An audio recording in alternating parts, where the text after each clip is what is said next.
The table was full. Candles flickered, silverware gleamed, and laughter echoed across the room except for where I stood. Coat still on a pie, still warm in my hands. No one looked up, no one moved. My old seat, the one at the corner next to Dad, was already taken. A boy with dimples and chocolate on his cheek sat there now, smiling up at my father's new wife. "You don't belong here anymore," she whispered, just loud enough for me to hear. And just like that, 10 years of service, sacrifice, and silence vanished into nothing. If this story touches something in you, whether it's loss, loyalty, or silent strength, please subscribe, and share your thoughts below. You never know who needs to hear it. My name is Isabella, and I spent a decade away from home, not on vacation, not soul-searching, but in worn-out boots and combat scrubs, saving strangers in war zones, and sending paychecks home to a man who never once said thank you. I used to tell myself the silence was just how he coped, that maybe, just maybe, when I finally came home, he'd see me. Thanksgiving felt like the right time to return. A fresh start. A warm table. I even brought my specialty brown sugar pecan pie, the one Mom used to make. But nothing about home was familiar anymore. The house was redecorated, the family expanded with new faces and unfamiliar smiles. My seat, my space was gone. Not just physically, but symbolically erased. I didn't cry, I didn't scream. I just stood there frozen in a moment that told me everything I had feared was true. I was no longer wanted. But that wasn't the end. It was only the beginning. Because sometimes the deepest betrayals aren't shouted. They're whispered in rooms where you used to feel safe. That night I didn't sleep. Instead, I sat in the dark and let the memories come, and with them, the truth I had been too loyal to see. Shall we continue? The first time I realized I was invisible, I was 7. Mom had been gone for a year. A car crash. That's what they said. Accident, they whispered. No details, just condolences. After the funeral, Dad changed. He didn't yell, didn't cry, just closed. Like a door that had once been open but now wouldn't even creak. I remember tugging on his sleeve one night. I had drawn something at school, a crayon version of our family with Mom still in it. He didn't look. He just muttered, "Go to bed, Isabella." I learned young if I didn't make noise, I wouldn't get hurt. But if I didn't shine, I also wouldn't be seen. Dad remarried 2 years later. Patricia was everything he seemed to want: polished, patient, passive-aggressive. She never outright rejected me, just brushed me off with a smile and a suggestion. "Maybe you should stay at your aunt's this weekend." "Are you sure you want seconds, sweetie? She's intense, isn't she?" By the time I was 13, the house wasn't mine anymore. It was theirs. My childhood room became a guest room. My photos disappeared from the hallway. My name started appearing less and less on Christmas cards. So I left emotionally, then physically. At 18, I enlisted in the Army, partly out of duty, mostly out of desperation. I wanted to escape. I wanted to prove I was more than an afterthought. I remember the day I called home after my first deployment. I had survived a convoy ambush in Kandahar. The voice that picked up: Patricia. Not Dad. "Oh, Isabella. Good to hear from you. We were just heading out to dinner. I'll tell your dad you called." He never called back. So I stopped trying. I built a life with silence as my soundtrack. Days in the field, nights in tents, or bunkers, heartbeats counting down the time until someone needed saving. I wasn't a daughter anymore. I was a medic, a lifeline, a shadow in fatigues. But I still sent money home. Every month, automatic deposit. I told myself it was practical. Dad needed it more than I did. But a small bruised part of me hoped. Maybe, just maybe, he noticed. Years blurred. Promotions came and went. Friends died. I cried with strangers' mothers, but never got a call on my birthday. No letters, no questions. Just silence. There was one moment I was 29, patching up a young soldier who'd lost his leg. He looked up at me and said, "You're the only one who stayed with me." And I smiled because that's all I ever wanted someone to say to me. By 30, I had saved more people than I could count, but I couldn't save myself from that old gnawing ache, the kind that crept in during quiet moments, the kind that whispered, "They forgot you. You never mattered. You were never enough." So when Thanksgiving came around that year, I took leave.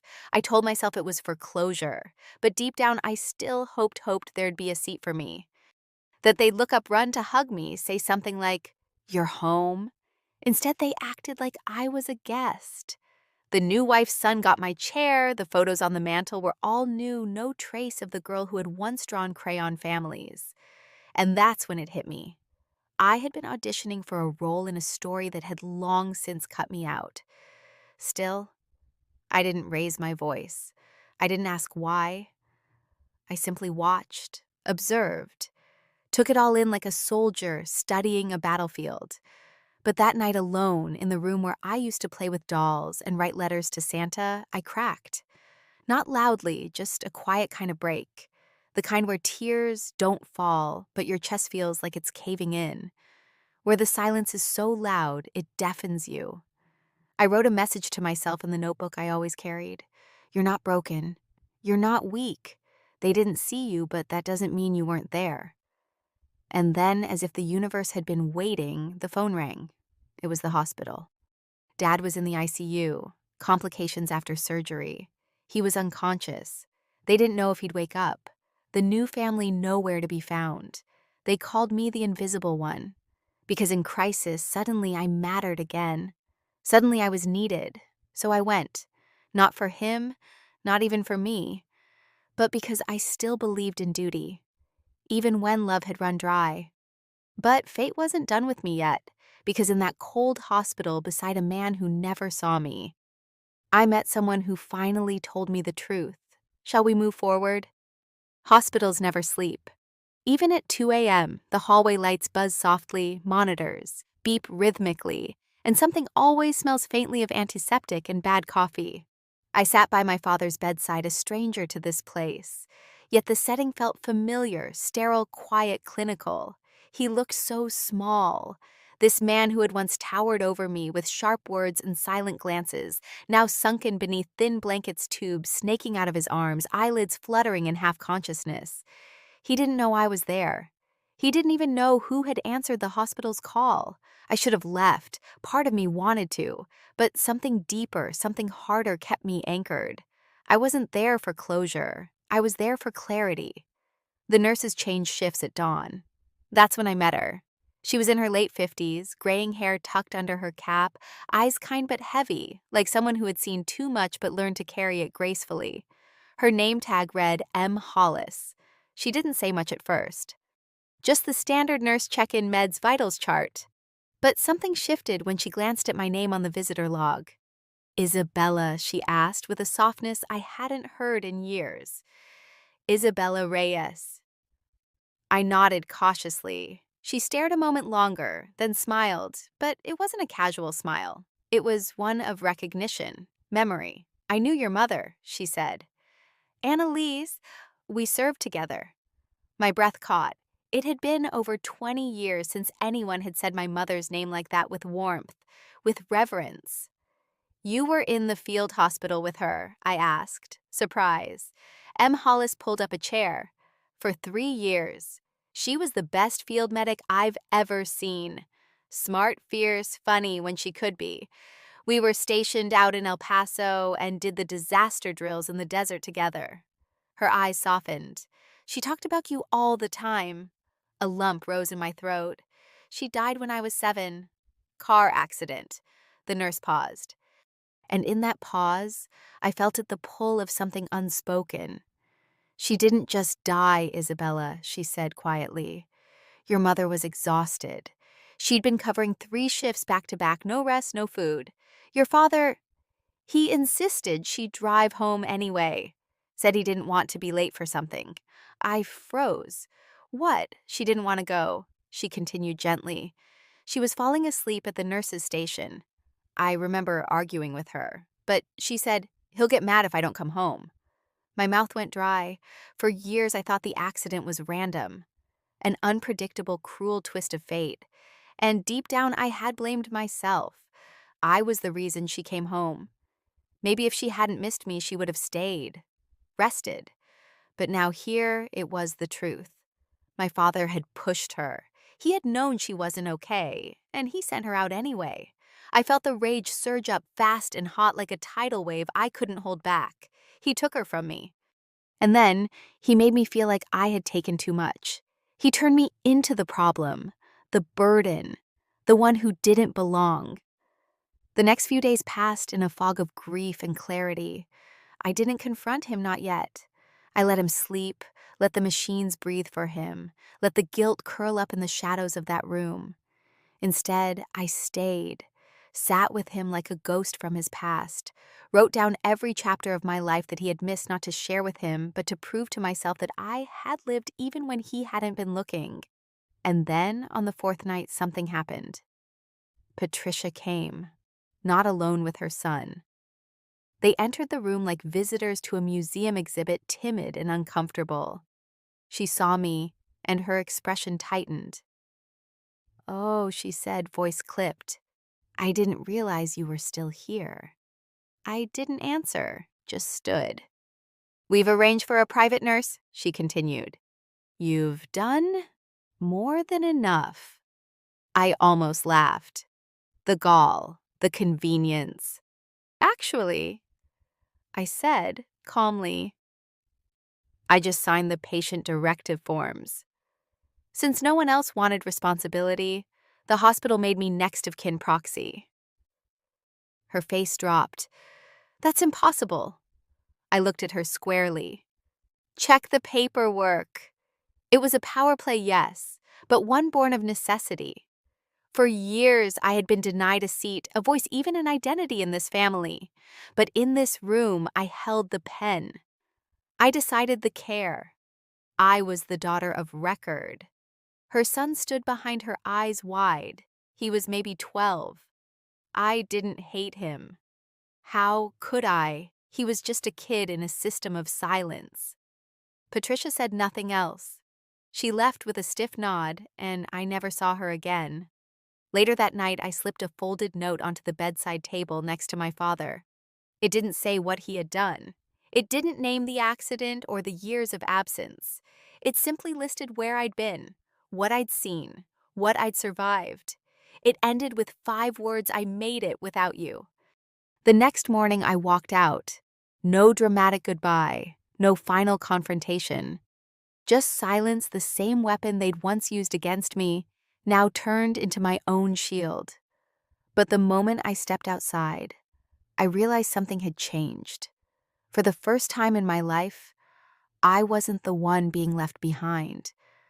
I was the one leaving with my dignity intact. But sometimes walking away doesn't mean it's over, because the past has a way of following you, even when you think you've outrun it. Shall we continue? I thought leaving the hospital would feel like closure. But peace isn't something that happens all at once. It's not a door you shut and lock. It's a room you have to build, and I hadn't even laid the foundation yet. 2 weeks later, I was back in my apartment in San Antonio. A modest place, tidy and quiet, with half-unpacked boxes from a life spent in transit. I had never stayed in one place long enough to unpack fully. Maybe I was still waiting for someone to ask me to stay. The days blurred. I slept late. I went for long walks. I didn't answer calls, not that anyone was calling. My entire body felt like it had exhaled after years of holding in breath, but the air still felt heavy. Then one morning, a letter arrived, handwritten, no return address. Just my name, Isabella Reyes, printed in all caps. Inside was a single sheet of paper folded neatly. "Isabella, they told me you left. I guess I shouldn't be surprised. I read what you wrote. And I'm sorry. I really am. I don't know why I couldn't love you properly. Maybe because every time I looked at you, I saw what I lost. Maybe because I didn't know how to love someone who reminded me of how much I failed. But none of that was your fault. You were a good daughter. You were always good. I just wasn't a good father. If you come back, maybe we can talk." Dad, my hands shook. That was more emotion than I had ever heard from him in writing or in person. It was almost too late, and yet it stirred something I didn't know was still alive, longing, not for reconciliation, but for recognition. For the first time, he said, "You were good." But why did it take me walking away, disappearing, for him to finally see it? I didn't respond. I couldn't. I needed time, space. Truth was part of me, still didn't trust the man behind those words. Days passed. Then another letter came, this time from the hospital. The official tone was cold and clinical. Patient has been discharged to hospice care. Limited time prognosis. Patient listed next of kin as Isabella Reyes. Hospice. The final chapter. A punch to the chest. And just like that, I was back in the town I had sworn to never return to again. But this time, I didn't go to the hospital. I went to the house. Their house. My childhood home, or what was left of it. I stood on the porch with my fists clenched, heart pounding like a war drum. The same door where I once knocked to be let in now stood closed silent. I rang the bell. Patricia opened the door. She looked tired, older, sharper somehow. Her eyes narrowed the moment she saw me. No greeting, no warmth. "Why are you here? I'm his daughter," I said, voice flat. "I got the hospice notification." She crossed her arms. "He's not here. He's at the facility down on Parker Avenue." I nodded. "And you didn't think to call me?" She laughed, cold and sharp. "You made it pretty clear you wanted nothing to do with us." "Us or him?" I shot back, her mouth twisted. "You think you're owed something? You left. You abandoned him." The fury hit me like a lightning strike. For years I had bottled it, buried it, tried to rationalize it, but here was all of it rising raw and real. "I abandoned him." My voice rose, and for once I didn't hold back. I spent 10 years sending money. 10 years praying he'd call. 10 years pretending that maybe one day I'd be welcome here again. "But you made sure I never was." She scoffed. "You've always been dramatic." "No, I've been silent." "That's not the same." The boy her son peeked around the corner, now a teenager, tall and awkward. He looked between us like he'd just walked into the wrong war. I took a breath, stepped back, tell him I stopped by. And I walked away, again. But the dam had burst. I got in my car and drove. Not to the hospice, not yet. I needed space. I needed to scream. So I drove out to the lake where my mother used to take me. It was empty this time of year, the wind cold, the sky gray. I sat on the hood of my car and let it all out. Everything. The pain, the betrayal, the yearning, the seat at the table that had never been mine. I thought of my mother, the way her hands felt, the sound of her voice, the stories she told when I couldn't sleep. I wept for her, for the years we didn't get, for the lie I lived under. And then I wept for me, for the girl who had never been enough for the people who should have loved her the most. It was a scream without sound, a collapse without motion. But when I stood up again, something inside me had changed. The anger hadn't vanished, but it had transformed, hardened into clarity. I didn't need them to accept me. I didn't need to be chosen. I was already whole. And with that realization, I made my decision, one final act, not of revenge, but of quiet power, ready to continue.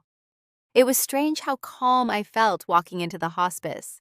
The walls were painted a dull beige, the air filled with the quiet hum of oxygen machines, and the faint scent of antiseptic.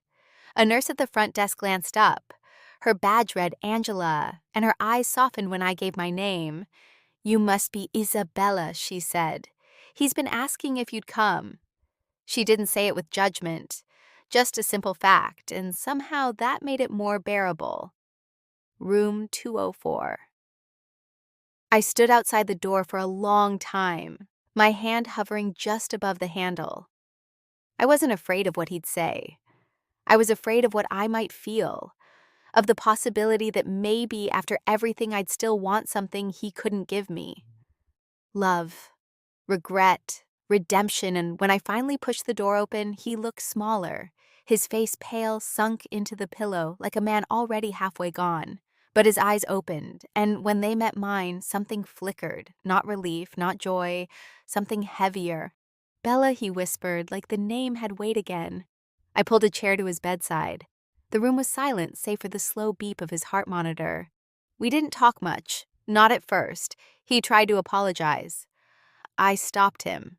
"There's no point in going backward," I said. "I'm not here for closure. I'm here because I'm still me. And you're still my father, whether we like it or not." He nodded, tears sliding down his cheeks. I didn't wipe them away. He needed to feel them. Later that evening, I stepped outside for air and ran into the last person I ever expected to see, Nurse Carmen, the older woman who had been there during Dad's first hospital stay. She recognized me instantly. "I hoped you'd come." Her voice was steady like it always had been, but there was something in her gaze, a kindness layered with a quiet sort of truth. We sat on a bench outside the facility. The winter air nipped at our skin. "Do you remember," she asked, "the stories your mother used to tell during shifts?" I blinked, surprised. "She talked about me." "All the time," Carmen smiled. "She said you were going to be strong. She said, no matter what, you'd survive this family." I laughed, but it caught in my throat. "She was right," Carmen said, more serious now. "But surviving isn't enough for someone like you, Isabella. You weren't made to just endure. You were made to build." Those words stayed with me long after we hugged goodbye. They echoed in my mind as I sat at my kitchen table later that week, pen in hand, staring at a blank sheet of paper. I could have written him a final message. I could have said all the things he never said to me. But instead, I wrote something else for me. The letter I left beside his bed. "You don't need to answer this. This isn't for conversation. It's for remembering. I was 5 when I realized I had to become my own parent. I was 7 when I stopped asking why you didn't come to school plays. I was 12 when I first made dinner for myself. I was 15 when I stopped expecting birthday cards. I was 17 when I left, not because I hated you, but because I had to survive. I built a life without your applause. I loved without your guidance. I broke and healed and broke again and still stood. And through it all, I kept one seat open, just in case. That seat is no longer waiting. I am not waiting, but I wish you peace. I truly do. Goodbye, Isabella." I left the letter folded next to a small Polaroid of me at 8 years old, grinning gap-toothed, holding a handmade birthday crown. And then I walked away, not out of anger, but out of love for myself. That was my decision to no longer beg for space in a life that never made room for me. To choose peace, not punishment. To build my own table with chairs no one would ever be denied. And once I made that decision, the world didn't end, but something in me began. 3 weeks after I left the hospice, I got a voicemail. It was from her Vanessa dad's second wife. Her voice was sharp, brittle, trying hard to sound composed. "We found the letter," she said. "You should have stayed. You're different now. He won't stop asking about you." I didn't call back. I had already stayed long enough in places where I was never wanted. Instead, I focused on building my life, my version, on my terms. That spring, I hosted my first ever Thanksgiving. It wasn't fancy, just a long wooden table on a quiet patio in Virginia. Friends came from across the country, medics I served with, a former patient I helped walk again, my landlord-turned friend who baked too much pie. We ate, laughed, spilled cranberry sauce on the floor, and when the sun set, someone toasted to Isabella, the woman who made her own family. I raised my glass, smiling. There was no empty seat at this table, no one missing. Everyone was exactly where they belonged. Back at my old house, things were different. Dad eventually recovered physically, but the damage was done in other ways. Word got around that I had written the letter. Some distant cousins, the same ones who didn't even look at me, that Thanksgiving reached out quietly, awkwardly, as if trying to reattach themselves now that I'd amounted to something. I didn't answer them either. The biggest consequence wasn't rage scandal or legal fallout. It was silence. They had banished me. Now they had to live with my absence. and that, as life would have it, was the sharpest revenge of all. But even revenge fades. What lasts is the peace we find after letting go. I no longer look for a seat at their table. Not because I've given up, but because I've built one of my own. A table where no one has to earn love, prove their worth, or beg to be seen. A table filled with chosen family, with laughter that doesn't hide barbs, with stories that don't carry shame. There are no ghosts in my home, only light and peace, and the quiet knowledge that I am enough. I once believed silence was punishment, a void, a loss. But now I know silence can be power. Walking away doesn't mean you've lost. Sometimes walking away is how you win with grace, with strength, and with your dignity intact. You don't have to keep returning to places that hurt you just because they once felt like home. You can build your own home, and in that home, you'll always have a seat. If this story touched something in you, share your thoughts in the comments. You're not alone. And if you have your own story of reclaiming your worth, we're listening. Don't forget to subscribe for more true stories of healing strength and quiet revenge.